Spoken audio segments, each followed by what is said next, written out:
ยังไงทีมไพปีแค่บวนปีบอลมาไพแผมน้องเนี่ยมาหาบุฟเฟ่บอสไปจนแขนเลยอ๋อคนนี้นะเนี่ยหาบุฟเฟ่บอสนะสาใส่อ๋อนั่นสาหาบุฟเฟ่บอสนะหาบุฟเฟ่บอสหาบุฟเฟ่บอสหาบุฟเฟ่บอสหาบุฟเฟ่บอส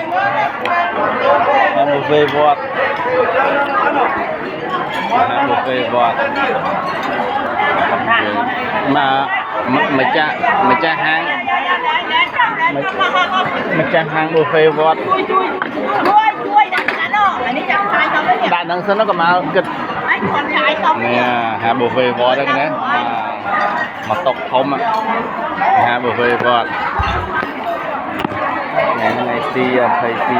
แค่บนที่คนแถมมาหาบุฟเฟ่บอสใจจะแข็งเลยจุ่มจุ่มเข้ามัน